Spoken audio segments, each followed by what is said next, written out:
Hello and welcome to BYJU'S IAS. Let's begin today's session of comprehensive news analysis with this first article. The biggest news yesterday was the Prime Minister's decision of withdrawing the three farm laws against which the farmers have been protesting in North India for over a year now. The author here is trying to bring forth the point that the government's decision to implement the farm laws was anyways an ill thought decision and that they should have been withdrawn much sooner than now. The author says that the government machinery, ever since the farm protests have started, have been trying to bring out the bad elements within the farmer community. There have been multiple attempts to divide the farmers on the basis of different parameters. Many of them have been branded as terrorists, and different authorities have been trying to villainize the farmers for speaking up against the government. The author says that the current farming system in India is based on the reforms that have existed since the 1960s. These include subsidies given by the government on fertilizers and other farm inputs, credit facility ensured by the government ever since the government nationalized banks in the end of 1960s. The government also helps in marketing the farm produce. All these initiatives since the 1960s have helped the farmers in providing for the entire country. These reforms, as per the author, would have hurt these initiatives, and thus it is good that the government has decided to take back these laws. One of the objectives of the present farm bills was the dilution of the APMC, that is, the Agricultural Produce Market Committee established by respective state governments. Also known as the mandis, these were the places where farmers could go and sell their produce to the wholesalers. The APMC Acts in most of the states did not allow the farmers to sell their produce outside the mandi, and the government, through these farm bills, was trying to change this, allowing the farmers to be in direct touch with the corporates and the buyers. Now, even before the central government's initiative of diluting the APMC and allowing the farmers to go beyond the mandis, there have been some state governments in the past that have tried to do this. The author here takes the example of Bihar in 2006. The government of Bihar in 2006 took back the APMC Act, allowing its farmers to sell produce anywhere that they wanted, hoping that it would give more options to the farmers and it would give them a better price as compared to what they get at the mandi. However, the decision backfired. The farmers in Bihar since then have been demanding that the mandis should be brought back and the government must intervene in the private market to get farmers a fair price for their produce. Thus, this example shows that taking APMC out of the equation is not always an ideal scenario. Not just this, the author says that even if we don't look at the content of the farm bills, the manner in which it was passed and the right of the parliament to pass this bill was also a matter of question. There has been a long standing consensus that agricultural marketing is within the purview of the state governments. Thus, the state governments would be the ones who would make their respective laws with respect to this subject. However, by passing these farm bills, the union government went against this consensus. The union government argued that they are making this bill under subject number 33 of the concurrent list. Now, just to give you an idea, subject number 33 of the concurrent list says that the parliament and the states can make laws on trade and commerce and the production, supply, distribution of products such as foodstuff, cattle fodder, raw cotton, jute, etc.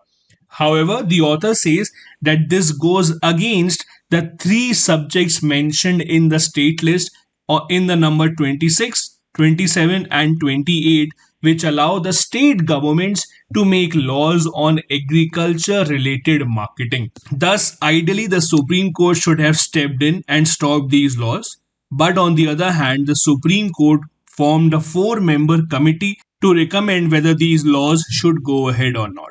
Interestingly, the four members chosen to be a part of the committee were those who had already expressed their support in favor of these laws. And that is why the farmer leaders did not give a lot of importance to this committee of the Supreme Court. Apart from this, the author carries on about the other problems in the farm laws. The author says that when the farmers sell their produce in the mandi, due to which the government of the state earns mandi taxes, this money is then invested in the rural infrastructure in the states of Punjab, Haryana, etc., allowing the government to offer free electricity to the farmers. Now, when the farmers won't be using mandi and would be going outside, leading to reduction in the mandi taxes, that would hamper the state government's ability to offer these subsidies to their farmers. Secondly, a lot of India's farmers have come in the category of poor and marginal farmers. For them to approach private players and get a good price would not be an easy task because they would not be able to negotiate. The farm laws, rather than favoring the farmers, seem to be in much more favor of the corporates. The author also says that the government, ever since passing the farm bills, have been extremely defensive about them. Whenever someone prominent has tweeted against these laws and in favor of the farmer movement, the entire government machinery has stood up and taken offense to those tweets.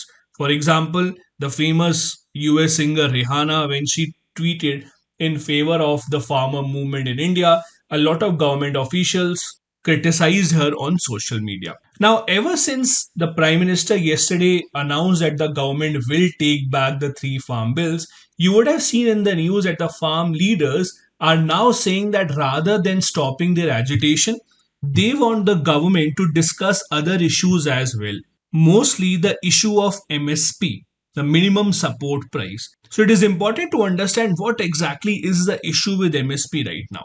As of now, there are two main issues with the MSP. MSP, as you know, stands for the minimum support price. So the government guarantees the farmers that for 23 crops, they will buy them from the farmers at a specific price. If the farmers can sell it at a higher price in the open market, they are free to do that. But if the farmers don't get a good price in the market, the government will buy this from the farmers at a minimum support price, which is decided by the government on the recommendation of the CACP, that is Commission for Agricultural Cost and Prices. The first issue with the MSP is that there is no specific law about MSP. So it is not a compulsion on the government to announce the MSP every year. It is an executive policy decision, meaning that if the government all of a sudden decides that they will not provide the MSP, they would not have violated any law. So you can't go to the court if the government does not offer you the MSP. So the first demand of the farmers with regards to the MSP is that the MSP should be given a legislative backing. A proper law should be passed. Now, there are many people who argue against the MSP also. For instance, the MSP right now for price is about 37 rupees per kg, for wheat about 27 rupees per kg. But when this wheat and rice enters the market, they are sold at a lower price than this. So government is actually losing money when it is acquiring these crops from the farmers. This money could have been spent by the government in improving agricultural infrastructure in the country. Now, another big issue about the MSP is how exactly to calculate the MSP. The government in the budget for 2018-19 announced that MSP would be kept at 1.5 times the cost of production, meaning that if the farmer spends, let's assume 100 rupees on producing rice, then the farmer would be given 1.5 into 100, that is 150 rupees. But in reality, it is not that simple. The controversy here is how to decide the production cost for the farmer. There are two methods to do this. The government usually wants to use a method called A2 plus FL. A2 means the input cost of the farmer. So, for example, if the farmer spends rupees 20 on the seeds, rupees 10 on the fertilizer, rupees 10 on the pesticides, then in total A2 will become rupees 40. Add to that FL. FL means family labor. That is, if you are a farmer, you, your wife, your son, your daughter, your father, if your family members are working on the field with you, you will not be paying them money. But ideally, their labor should also be counted in the form of money.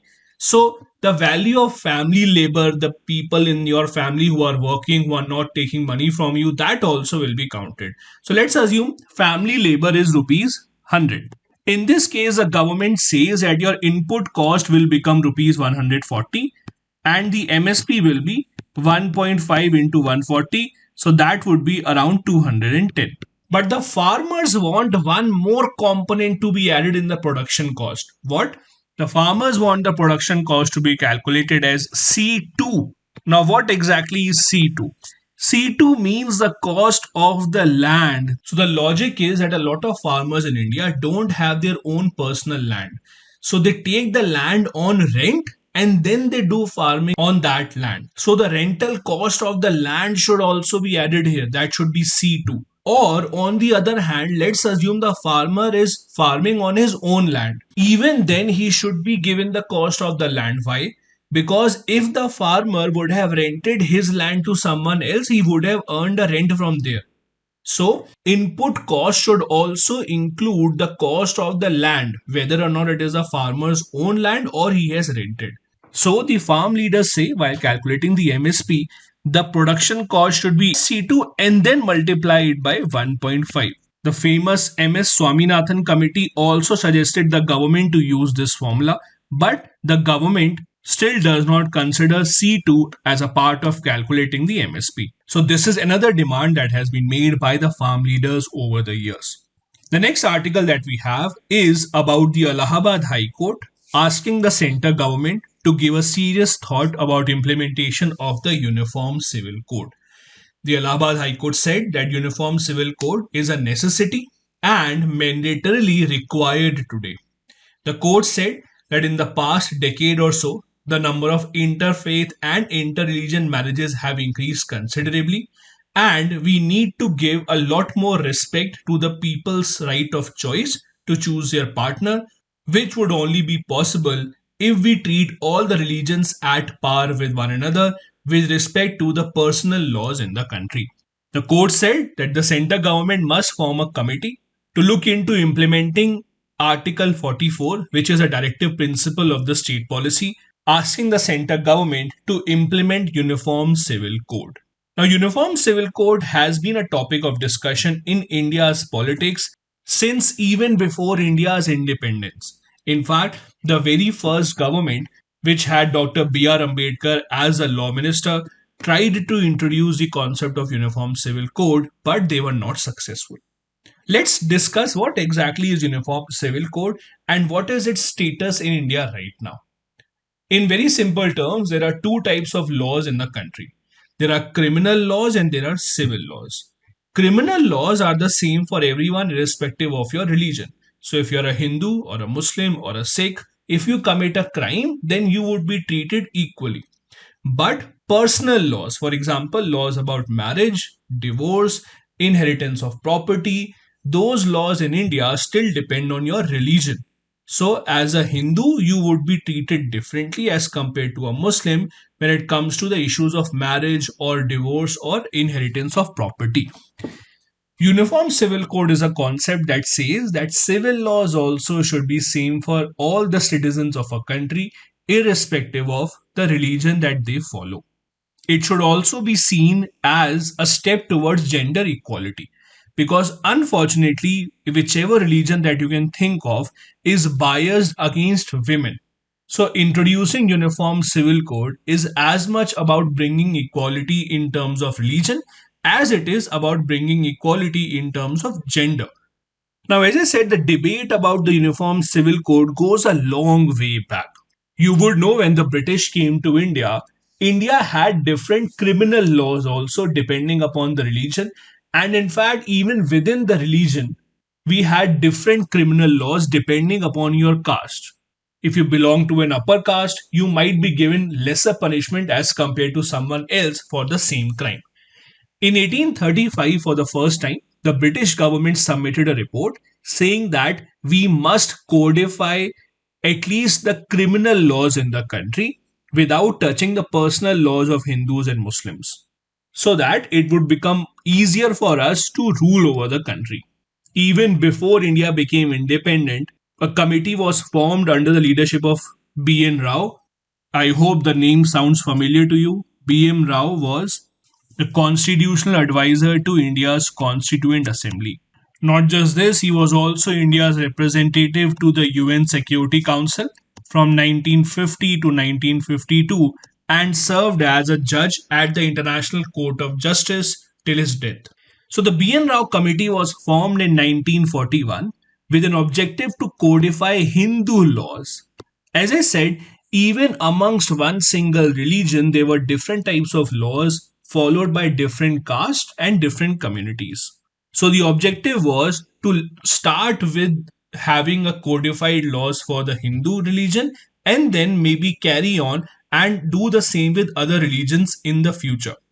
The B.N. Rao Committee in 1941 took a hard look at the scriptures and ancient texts related to Hinduism and recommended a unified Hindu law which would give equal rights to the women. This came to be known as the Hindu Code Bill. Now, when the Parliament of India, under the very first government, was trying to pass the Hindu Code Bill, there was a lot of opposition to the bill from those people who believed that this is an infringement on their religious rights, who believed that the government has no business in telling people how their religion should be understood. In fact, many prominent leaders of that time were extremely against the Hindu Code Bill and wanted it to be either completely discarded or changed significantly. The people who were against this particular bill included India's first president, Dr. Rajendra Prasad, who even said that if the government passes a bill, I will use my veto power and I will not give assent to the bill.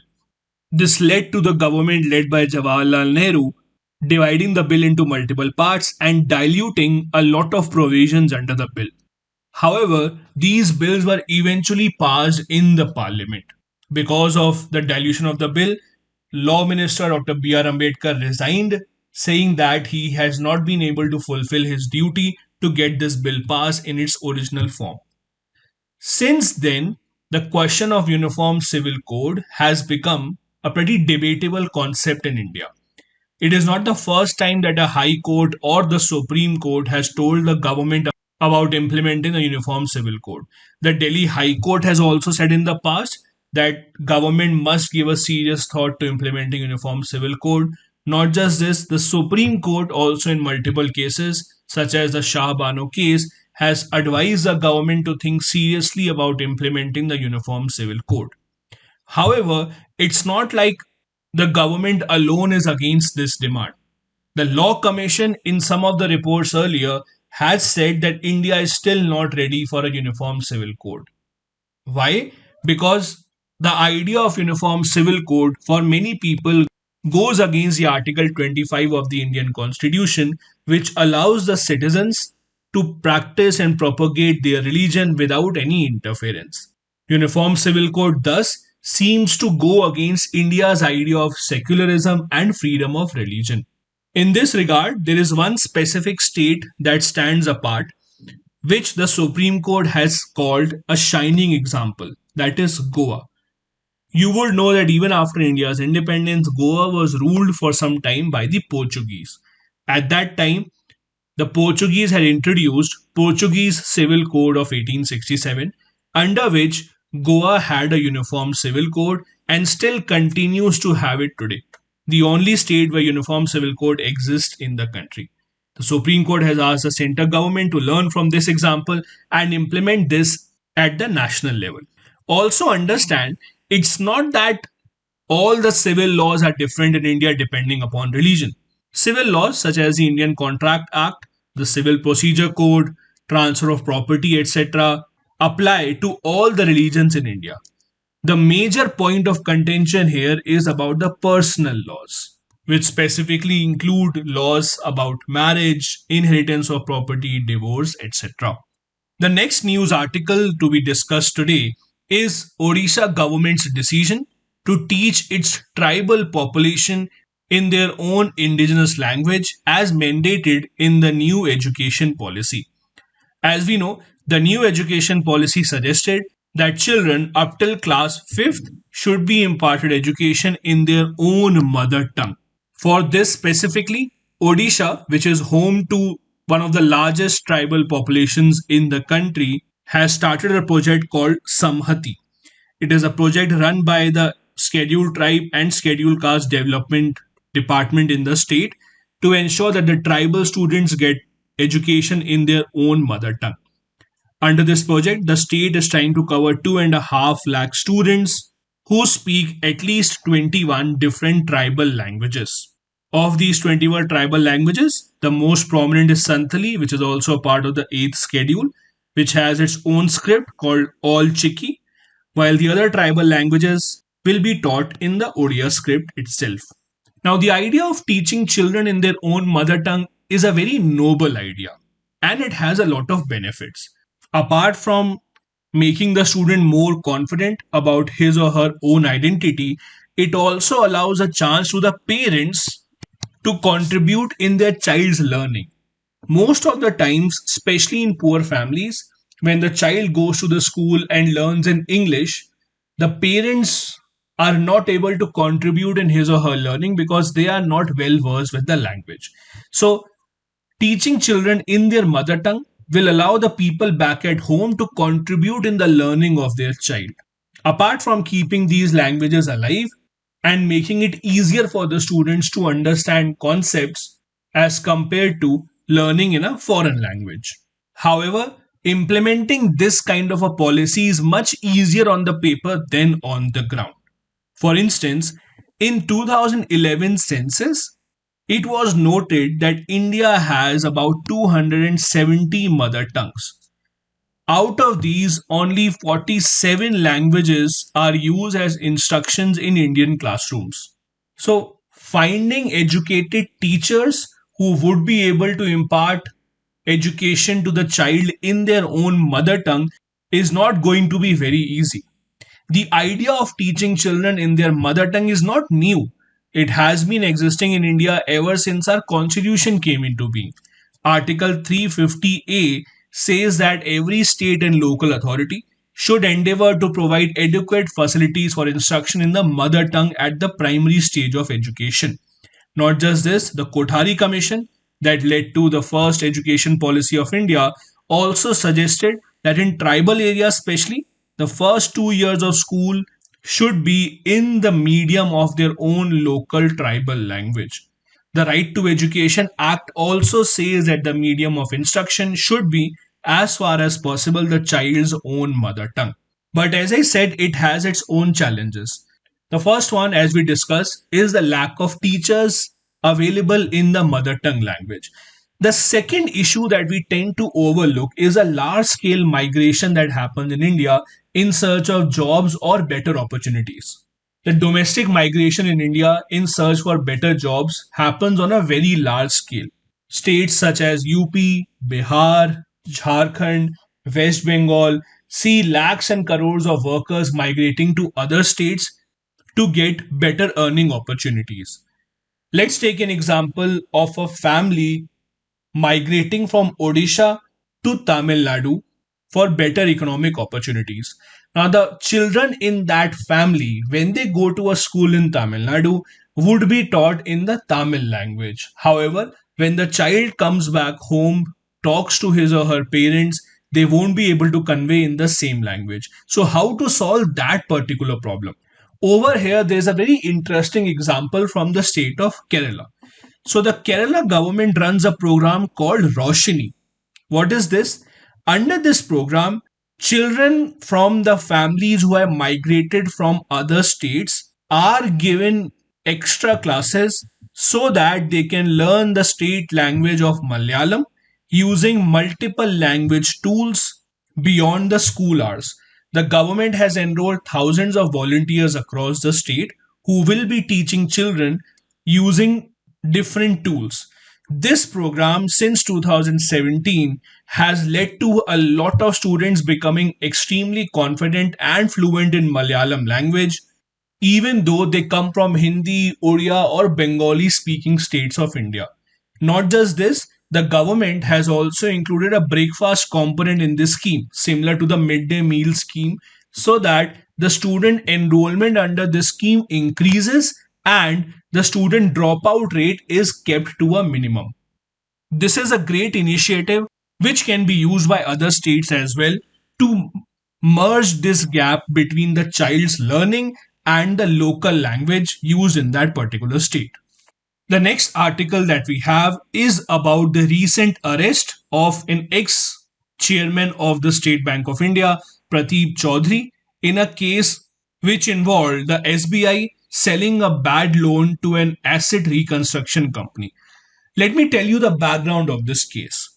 So, the State Bank of India in the year 2007 gave a loan of 24 crore rupees to a luxury hotel group in Jaisalmer because they wanted to build a new property. From the standards of SBI, it is not a very big loan. When the property's construction was going on, one of the partners of the company passed away, so the construction stopped and the company was not able to pay back the loan. In 2010, that loan became a non performing asset, that is NPA. Now, when the loan became an NPA, means the company was not able to pay back the interest or the principal to the bank had to try other methods to bring the money back. By 2013, the bank said that we need to get almost 40 crore rupees from the company, including our interest payment. Now, the bank has certain options in such a situation. The first option is when the company would have taken this 24 crore loan from the bank, the company would have given some security in the form of property papers, which is called collateral. So, the first option that the bank has is that the bank can try to auction this property and see if they can earn the money that the company owes to them. But that is a long process.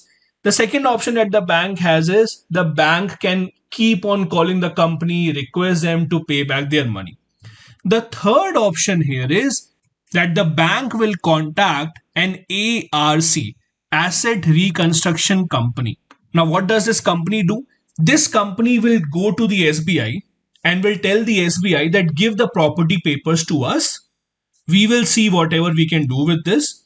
We will give you some money so that your loan is closed. The SBI says, okay, give us 25 crore rupees and we are giving the property papers to you. Now, whatever you have to do with this property, it is your choice. We are getting 25 crore rupees and we are closing the loan account. Simple. So, it is kind of a bet that the SBI is making. SBI would have thought that we would not be able to get back any money. So, it is better to at least get 25 crore back and give the property paper to this asset management company. Now, the asset management company was able to sell this property and earn 200 crore rupees from this. And the twist in the story is that the SBI chairman, that is Prateep Chaudhary, who retired from the SBI in 2013, 1 year later joined this company only as a director. So there were allegations against this ex-chairman of SBI. Police said that Prateep Chaudhary, the ex-SBI chairman, sold the property papers to the asset management company at a very low price, at only 25 crore rupees, when he knew that the value of property is about 200 crore rupees. And then he joined the same company as a director so that he can profit from that. And that is why this former SBI chairman was arrested on 31st of October. Now he has gotten bail. But this brings into light a much larger question. Number one, whatever he did was as per the law. In 2013, when the loan became an NPA, the law at that time to solve this problem was a SARFAESI Act. SARFAESI Act stands for Securitization and Reconstruction of Financial Asset and Enforcement of Security Interest. Under this law, the bank has to sell its assets to an asset reconstruction company. Whichever company pays the highest amount of money to the bank will sell the property papers to them. So this particular asset management company called Alchemist ARC made the highest bid. So SBI sold the property papers to them. So everything was as per the law. The author here, who is a former employee of the RBI, says that this ex-chairman did nothing wrong and this decision of arresting him is setting a very wrong precedent.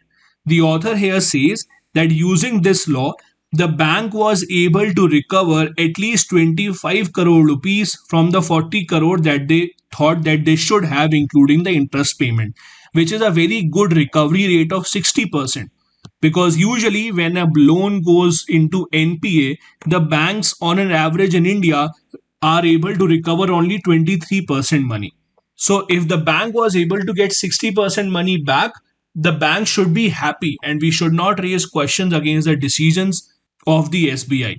Secondly, it is a very common practice that the banks sell these assets to the asset companies because these companies are experts in such scenarios. The job of the bank is to give loan. The job of the bank is not to auction property and run after the people. So this is a standard procedure. And when such kind of sales are made, they are usually always made at a lower price than the property. So there is nothing unique about what has happened here. Thirdly, the author here says that the RBI should learn from this and make the entire process much more transparent. In 1962, Kerala's biggest bank, the Palai Central Bank, was bankrupt, which led to the RBI deciding to establish a credit information bureau so that information can be shared amongst the bankers in a much more efficient manner. But this idea was never formalized. Thus, the author says rather than finding fault in the ex SBI chairman, the government and the RBI must understand that all the steps in the system were followed, and maybe it is time to fill in the gaps in the system rather than arresting the poor SBI chairman who had nothing to do with this. Now, after this NPA was given to the asset reconstruction company, new laws have also been introduced in India, like the Insolvency and Bankruptcy Code.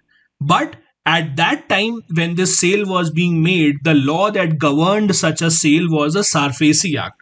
Let's look at what the Sarfacy Act is. This act was passed in 2002, as I said, to make it easier for the banks to get their money back. In simple terms, if I take a loan of 1 crore rupees and against that loan I had given my property papers to the bank, then if the loan becomes NPA, the bank can give me a notice that within 60 days you have to give back the money. If I don't give back the money within 60 days, the bank will be free to take over my property. They can sell my property or they can auction my property to someone else. Or the bank can also give my property to someone else to manage it so that the bank can earn from it. Sarfacy Act can only be used when someone gave a collateral to take the loan. If I don't give any collateral, if I don't give any security or guarantee to the bank, then the bank can't do anything. Then they have to go to the court only, and the court will initiate the action. So whatever the SBI chairman did at that time was as per the law. This arrest of the ex-SBI chairman has also angered a lot of bankers in India, especially those who are at the higher positions. Why? Let's look at those reasons. First, as I said, the timeline does not match. Mr. Chaudhary retired as the SBI chairman in September 2013. The loan was given to the asset reconstruction company in March 2014. And Mr. Chaudhary then joined this company in September 2014.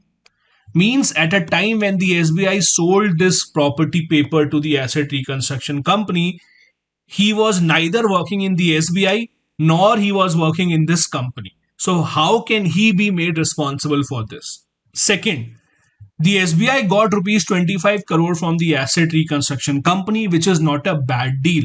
Because the property papers or the collateral that people give to take loans are usually always of a higher value only. So it is not a surprise that the property was worth 200 crore. Another interesting thing was that this ex-SBI chairman lives in Delhi. He was arrested by the Jaisalmer police. So from Rajasthan, they came to Delhi to arrest him and they took him back to Jaisalmer. Even though in the past, when this case was going on in the court, the Supreme Court had said that no, the arrest should not be made. Even the National Company Law Tribunal had said that the arrest should not be made. Because what happened was when the asset reconstruction company sold the property for 200 crore rupees, the property owners who had taken the loan from the bank, they said that give some money to us also. We only took 25 crore rupees of loan. Okay, with interest, you can take 40 crore from us, but at least give the remaining 160 crore to us because it is our property. But the asset reconstruction company did not give any money to the property owners. The property owners only got 17 lakh rupees from the entire sale of this 200 crore. So they had went to the court and the court had said that no, nothing can be done here. See, for a State Bank of India chairman, this loan of 24 crore rupees is a very small amount. So the experts say that this decision to give this property to the asset reconstruction company may not have been taken by the SBI chairman because he handles very big amounts. This decision may have been taken by an employee at a lower level, so he should not be held accountable. Lastly, if such things happen, it will put a fear in the minds of the senior bankers that even after following the law made by the government, they can still be arrested 8 years after their retirement just because someone thinks that you undervalued a certain property. That is why many experts want the government to intervene and make sure that this does not happen again. The next article is based on the occasion of Prime Minister handing over the indigenously built light combat helicopter to the Indian Air Force along with the two small drones built by Indian startups. The Prime Minister also inaugurated a stone signage on Rani Lakshmibai in Jhansi as a part of Azadi Ka Amrit Mahotsav, which is celebrated by the Ministry of Defence in UP. On this occasion, the Prime Minister also laid a foundation stone of rupees 400 crore project by Bharat Dynamics Limited for the manufacturing of propulsion systems of anti-tank guided missile. These light combat helicopters that the Prime Minister handed over to the Air Force are expected to play a key role in India's defense against China because these are 5 to 8 ton class combat helicopter and are only attack helicopters in the world which can take off and land at an altitude of 5000 meter with a good number of weapons and a fuel load. So helicopters that are lightweight have a much better ability to change their direction in the air, are much better maneuverable and can be utilized in situations of offense. Just imagine riding a bicycle and trying to take a turn on the road, and on the other hand, riding a bulldozer and trying to turn it on the road. The lighter the vehicle, the easier it is to turn and maneuver, especially in case when you are attacked by the enemy. Now, the Indian government over the past few years has been putting a lot of effort into improving the defense sector in India. Right now, India's defense sector imports about 70% of its requirement, which makes it the second largest arms importer in the world, next only to Saudi Arabia. Now, over here, there's a very small technicality that you need to understand. We are the second largest importer. That does not mean that we are the second largest buyer or the spender in the world. So, countries like China, US, Russia, they spend much more on their weapons as compared to India. Just that most of their defense buying happens within the country. So, if the US government, for example, is buying the C-130 Hercules aircraft or the Apache, then they will be buying within their country. So they will be spending the money, but it would not count under import. It is also a good time to take a deeper look at the reforms that have happened in our defense sector over the past few years. Earlier this year, the defense minister released an e-book. The title was 20 Reforms in 2020. I will not go into all the 20 reforms, but just to list out a few of them. He talked about establishment of the Chief of Defense Staff, which is a new position established to coordinate between all the arms of the Indian military. The other reform that the report talked about was the government's initiative of ensuring self-reliance, that is, by building as many things related to defense in India. The government approved a budget of 52,000 crore rupees for domestic defense manufacturing in the country. One of the reasons why we are doing this is that we are learning from the past. Let me give you a very small incident. GPS, the Global Positioning System, as you know, is an invention by the US military.